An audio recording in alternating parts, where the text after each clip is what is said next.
NBA playoffs and the NHL playoffs are sneaking up on us. And it's going to be a little bit of a strange NBA and NHL playoff season. And we don't know exactly how this play-in scenario is going to work in the NBA, and I think a lot of people are confused by it. And the NHL is doing their own 4-pod system, and there's the teams in Canada are competing against each other because they're not even allowed to cross the border.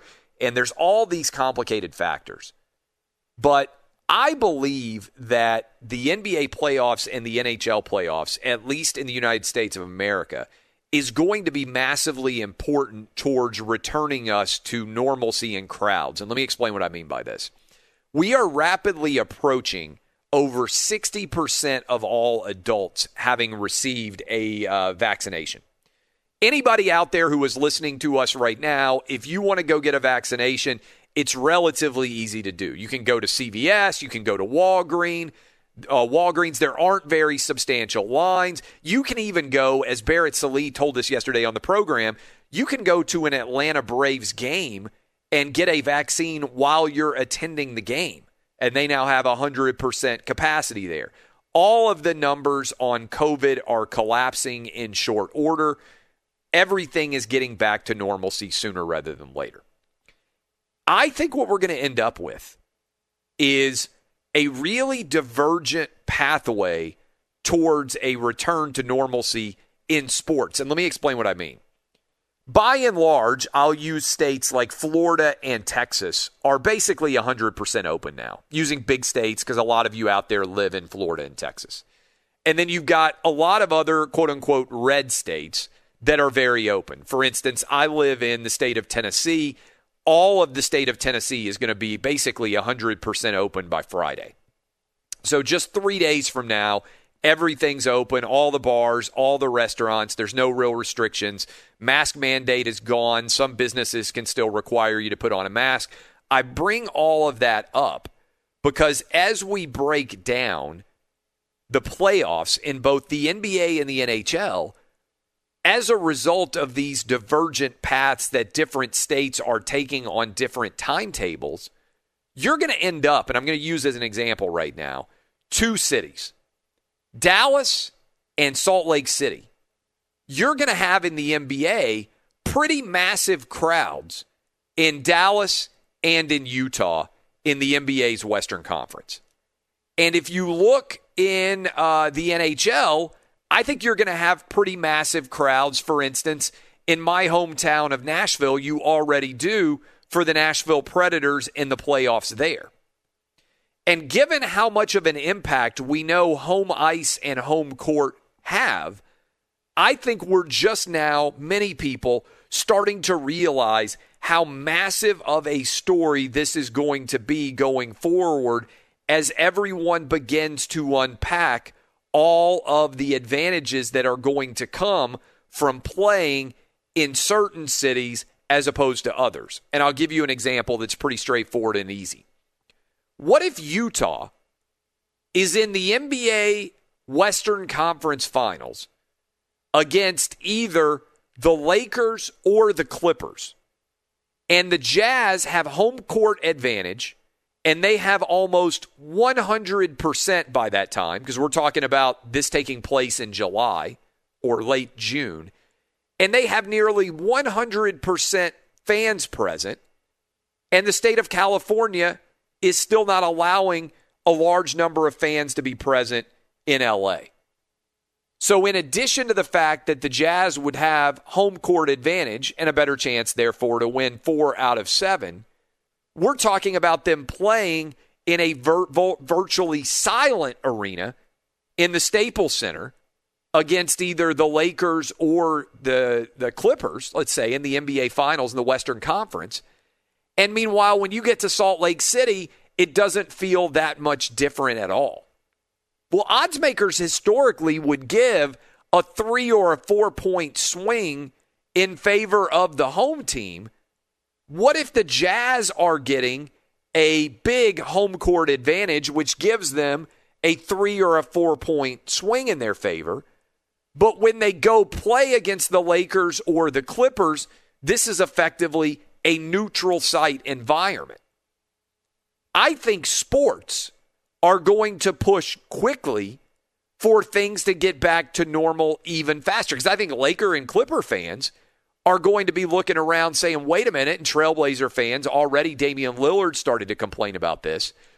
Why should we have to go on the road and play in front of a massive crowd, and yet at home we're getting no benefit at all? And you start to translate that in both the NBA and the NHL, and I think this is going to turn into an absolutely seismic issue as we try and figure out who's going to end up winning championships. Because think about it.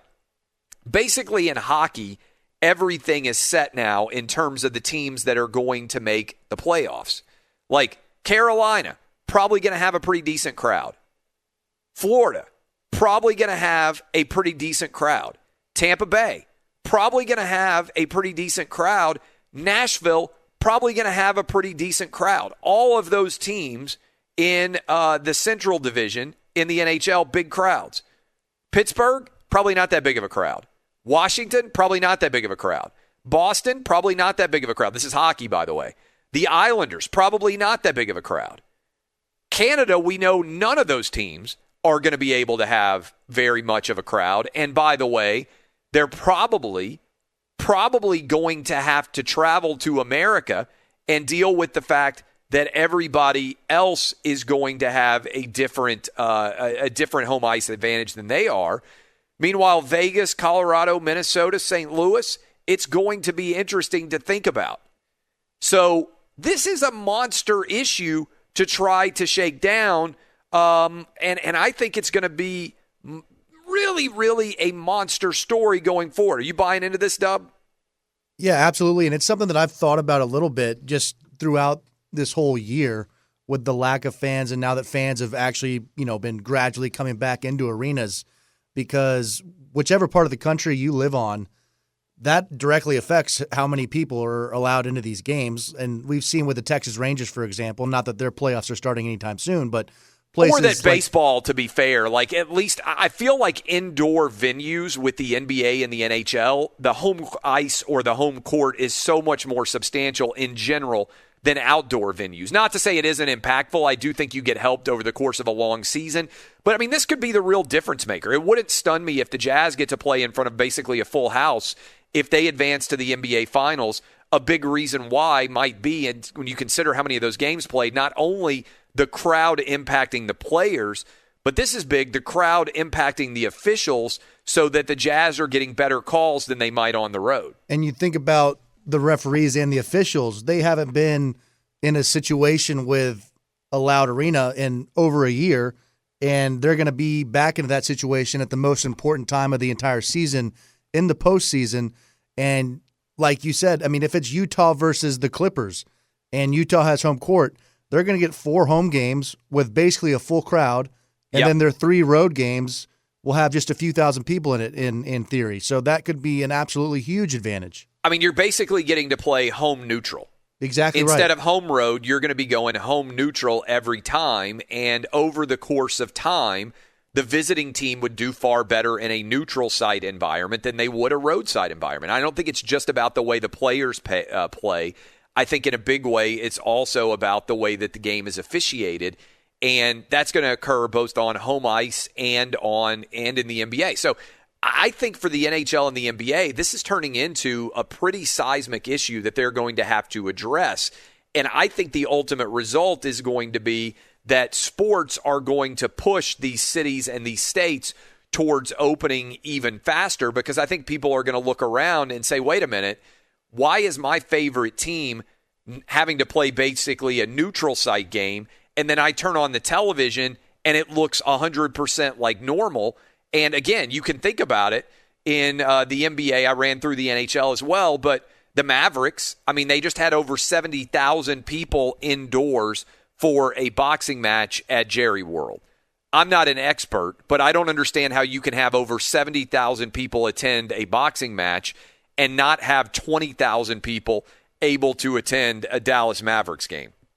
And by the way, this could factor in really soon in a big way, Because if you look at the way that the NBA play-ins are set right now, like as you kind of project what exactly is going to happen, and I know we still have a lot of games left in the season roughly for everybody and all those different aspects. But it's curious if you look at the conference and the teams that are potentially going to be in a position to contend. I mean, you've got a situation in the West right now where you could have the Lakers, Golden State, and Memphis going up against San Antonio. And we talked about this yesterday, Dub. Texas is basically open. Tennessee is basically open. California isn't. So as you have these play-in scenarios, depending on where those games end up getting played, you could be in a really tough spot in terms of how all that's going to shake out. The outcome of who wins a championship could end up being determined by who's able to have more fans present and who's forced to have less fans present, which is pretty crazy to think about. Absolutely. And I'll be curious to see how big of a factor this is in terms of the series pricing in Vegas. If it would make, the Jazz a more substantial favorite than they normally would be against a team that may have less fans in their crowd. Yeah, I mean, because you can already start to look at it. In a lot of years in the NBA, for instance, and in the NHL, there's somebody who is a fairly prohibitive favorite. But if you look at the futures right now, the Brooklyn Nets are plus 210. The Lakers are all the way out to plus 550, which suggests that they are going to end up in that play-in series. Then the Clippers are basically even at 6-1, and the Jazz are basically even at 6-1. So you have almost three teams equally even in the NBA Western Conference right now, and the team of the Jazz is going to have a lot of fans present. They could end up the favorite in the West before all is said and done, based partly on the fact that they could have a substantial home court advantage.